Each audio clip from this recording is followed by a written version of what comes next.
Oh hey, this looks familiar, and that's because it is. This is the new, updated, fixed Samsung Galaxy Fold.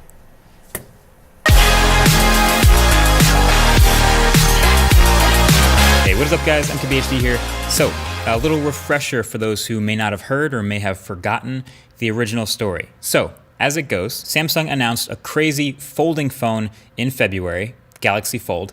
Later in the year, it starts the press cycle, so I got my hands on one, I did my first impressions video, and then I got the phone in the studio, did an unboxing, the whole deal. I'll drop all the links below in case you want to go watch those. So there were a small handful of review units in the wild, and then one by one, including mine, they started breaking for various reasons. So Samsung recalled all those review units, they took mine back, everyone else gave theirs back, then they took them behind closed doors and started working on figuring out what went wrong and trying to fix it. And then of course, during all this, there's all the doubters and the haters, of course, like, oh, there's no way they're gonna actually try to relaunch this phone.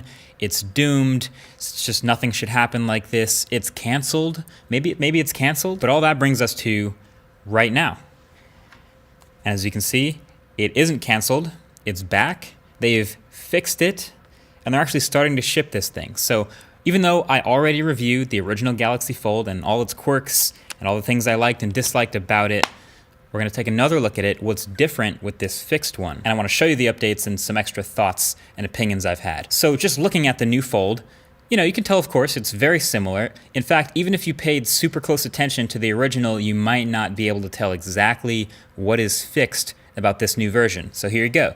Number one, that thin layer that appeared to be a screen protector, but is actually part of the display that may have been peeled off by some people, that's now extended all the way to the edges, and it's tucked underneath the display bezel right up to the corners and the sides. So not only don't you mistake it as a screen protector and try to peel it, but you physically can't, so that's good.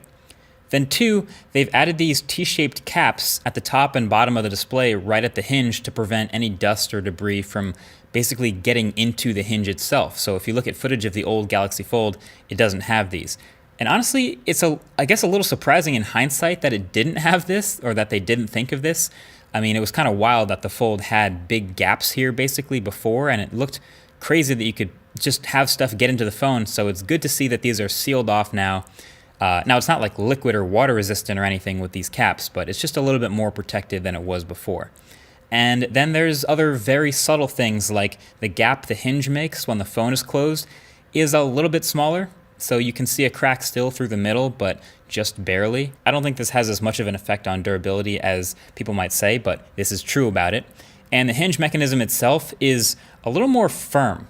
And I realize this comparison means pretty much nothing to anyone because almost nobody has felt the hinge of the original Galaxy Fold, but I am noticing it has a more firm snap to placing it flat and then unsnapping it from flat.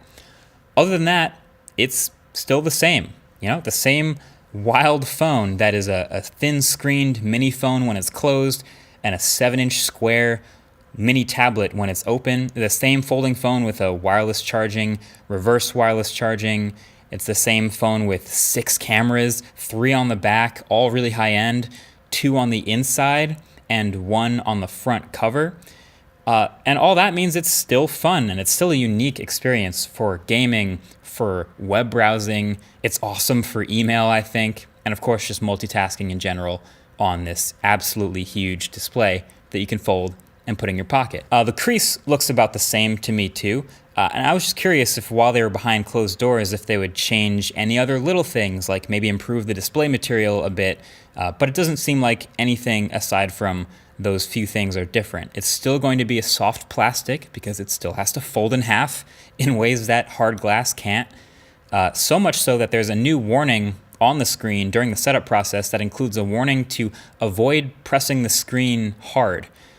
Because it's still true that if you dig your fingernails into the plastic or accidentally scratch this protective layer at the top, or even just press it way too hard, you can actually damage the Galaxy Fold. But look, at the end of the day, I think it's a good thing that Samsung saw what was going wrong, accepted it, took all of them back, they never actually shipped any to customers, and fixed it internally. And, they actually addressed what was going wrong. I only say this because I could easily see a world where some other companies maybe take the more stubborn, like Apple-like approach, where look, you're holding it wrong, you guys are using it wrong, it was breaking because of user error, it'll be fine, just ship it anyway.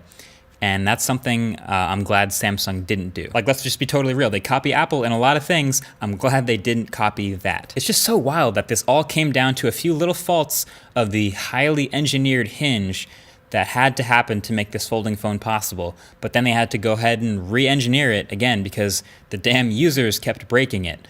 But hey, that's what it comes down to. If you keep a product completely and totally secret like this, and you never take it really out of a lab to test it with real people, then the first real people that use it are gonna do things that you may have never thought of doing in the lab, like, folding it with things other than robot hands, and putting it in lint-filled pockets, and going to beaches with sand everywhere, and just all kinds of crazy stuff like that. This new fixed Galaxy Fold is not a radically different phone. As you can tell, it's very similar. It's still a delicate phone that, honestly, I think probably people are going to still break this when they get it, or a month after they get it, or a year after they get this phone. But what it represents, I think, is Samsung taking a stance really that they believe in this whole foldable phone form factor thing in the first place. My feelings on this phone are pretty much the same, which is that I'm just really happy it exists. Even if I wouldn't use it as my daily phone necessarily, I really did enjoy using it. It has a lot of great things about it, but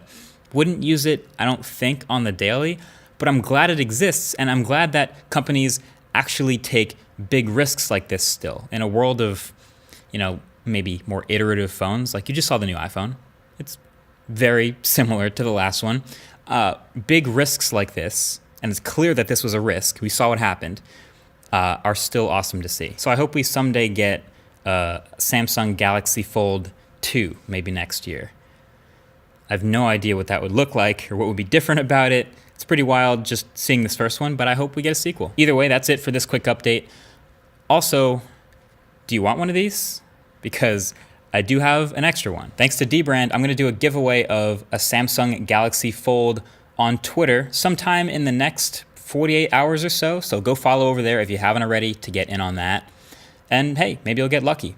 Either way, again, that's been it. Thank you for watching, and I'll catch you guys later. Peace.